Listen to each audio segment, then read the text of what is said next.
ternyata yang kedua ini membuat kegelisahan luar biasa bagi para guru-guru swasta yang diterima sekalipun, kemudian di P3K, kemudian yayasan, kemudian juga teman-teman honorer yang di pendidikan di sekolah negeri. Itu semuanya menyampaikan kegelisahannya. Yang pertama, teman-teman dari honorer yang diterima itu tidak sepenuhnya senang, Pak Menteri.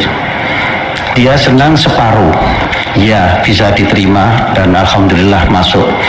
Tapi ketika dia tahu bahwa dia harus lepas dari sekolahannya, dia juga tidak tega dengan yayasannya, dengan teman-temannya yang selama ini bersama-sama dengan mereka. Lalu kemudian juga dia nggak senang juga, punya perasaan nggak etis juga ketika ternyata dia diterima di tempat negeri yang di situ teman-teman honorer di negerinya dia kemungkinan akan tergeser. Jadi dengan demikian dia mungkin di satu sisi merasa senang, di sisi yang lain sebagai guru yang punya etika itu merasa tidak senang dengan itu. Oleh karena itu seluruhnya Pak Menteri, kebetulan kami ketemu dengan semua aliansi penyelenggara pendidikan, kami ketemu dengan teman-teman honorer MKKS negeri maupun swasta. Mereka menyampaikan kesimpulan yaitu yang disampaikan oleh pimpinan tadi, bahwa mereka supaya dikembalikan di sekolahannya masing-masing, tetap mengajar di tempatnya sekolahannya masing-masing. Meskipun tadi Pak Menteri mengatakan bahwa Undang-Undang ASN mengunci bahwa mereka harus kerja di lingkungan sekolah negeri. Nah, kemudian tadi ada isu yang disampaikan kemarin juga muncul, juga tadi disampaikan Ibu Sekjen akan ada judicial review. Saya kira ini harus diselesaikan secepatnya Pak Menteri. Paling tidak harus ada kepastian buat mereka. Yang pertama adalah bagaimana kalau dalam proses judicial review itu yang terjadi seperti apa transisi ini. Ada pilihan, seingat saya dulu pernah ada yang namanya guru yang diperbantukan dari negara kepada swasta. Apakah nggak bisa ini saja dulu sebagai masa transisinya Pak Menteri, Mas Menteri, sehingga dengan demikian teman-teman itu ada senangnya itu full, senangnya itu mutlak, tidak menyisakan tadi yang tidak etis meninggalkan yayasan dan tidak etis juga nendang teman-teman honorer yang di negeri itu. Sehingga dengan demikian dikembalikan saja kepada kebijakan yang lama yang pernah terjadi dan itu pasti ada regulasinya. Sehingga dengan demikian teman-teman itu merasa nyaman. Yang kedua, ternyata kebijakan ini menyisakan masalah juga kepada teman-teman honorer yang di negeri. Mereka selama ini kalah dengan yang swasta karena swasta punya dapat afirmasi, yaitu mendapatkan kebijakan lebih mudah untuk memperoleh sertifikat pendidikan. Sementara teman-teman yang honorer yang di negeri itu sulit karena mereka harus mendapatkan rekomendasi dari pejabat strukturalnya yang kemudian ada aturan tidak boleh mengangkat honorer.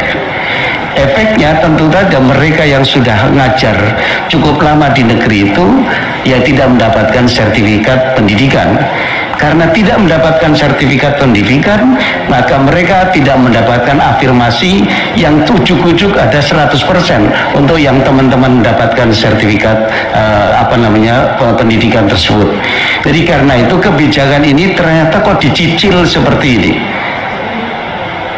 Ketika ada gerakan memprotes kemudian berubah, lalu ada berubah lagi dan berubah lagi.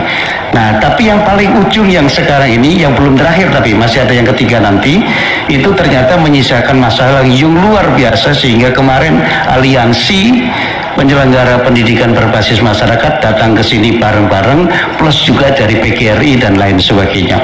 Yang itu mereka penyelenggara pendidikan yang jauh sebelum negara ini merdeka sudah menyelenggarakan pendidikannya.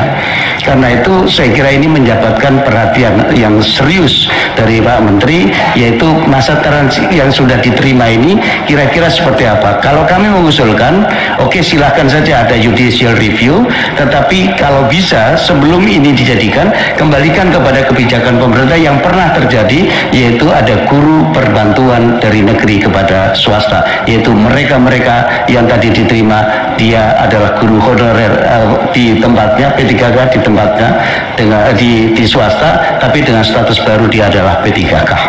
Itu yang pertama. Nah, saya berharap Pak Menteri dengan pengalaman yang semacam ini dan kecerdasan Pak Menteri yang telah dimiliki dengan teman-teman sekalian digabungkan untuk nanti yang ketiga. Kami berharap periode yang ketiga besok itu adalah husnul khotimah, tidak menyisakan masalah lagi, yaitu teman-teman yang teman-teman negeri tadi yang tidak mendapatkan afirmasi, gimana caranya supaya mereka juga mendapatkan posisi itu untuk mendapatkan serdik, lalu dapat afirmasi 100%, lalu dia terangkat. Toh kalau seandainya mereka disampaikan semuanya diterima dengan cara kebijakan itu, 1 juta juga jangan-jangan belum cukup. Artinya belum tidak memenuhi 1 juta. Masih ada formasi yang menjadi 1 juta full tadi. Jadi karena itu yang di negeri juga bisa merasa happy. Kemudian teman-teman ini juga ada kebijakan bahwa yang diterima itu adalah dikembalikan ke sekolahannya. Bayangkan Pak Menteri, kita ketemu dengan sekolahan yang 12 orangnya guru itu guru produktif semua. Kemudian dia diterima karena memang sudah dia pinter-pinter. Lalu kemudian yayasannya kecabut 12 orang. Yang tertinggal hanya 3-4 orang guru situ. Siapa yang akan mengganti mereka? Kalau diganti honorer biasa ya tidak berkualitas tentu. Kalau diganti yang berkualitas, kapan mereka akan mendapatkan itu? Apalagi mereka rata-rata adalah yang terdiri dari guru-guru produktif. Sekali lagi mohon supaya yang di periode ketiga ini setelah dievaluasi semuanya dengan baik, itu harus bisa. Ini kalau tidak ada kepercayaan, saya khawatir sekali. Yang terakhir, kalau besok ketemu dengan teman-teman dari daerah, tolong juga libatkan teman-teman yayasan, penyelenggara pendidikan, supaya mereka tahu persis siapa sesungguhnya dan mau kemana. Kalau sudah P3K, mereka itu bisa nggak kembali lagi ke tempatnya masing-masing. Terima kasih. Assalamualaikum warahmatullahi wabarakatuh. Waalaikumsalam. Selanjutnya, nanti mungkin ada komen yang sama ke depannya, jadi saya ingin koreksi beberapa. Poin yang pertama adalah judicial review itu bukan inisiatif pemerintah, itu adalah inisiatif BMPS. Jadi itu bukan salah satu langkah kita atau ide kita, itu adalah mandiri secara organik, badan ini akan melakukan itu. Kami sekedar menginfokan saja. Tentunya itu tidak dalam pertimbangan kita bahwa itu pasti lama dan lain-lain. Makanya yang hanya kita bisa lakukan adalah mitigasi. Jadi mohon tadi beberapa kali di-mention judicial review, tapi mohon jangan sampai masyarakat mengira itu adalah inisiatif pemerintah. Itu bukan BMPS yang mengambil inisiatif itu. Dan yang kedua, klarifikasi, karena tadi ada beberapa yang bilang swasta dipaksa ke negeri.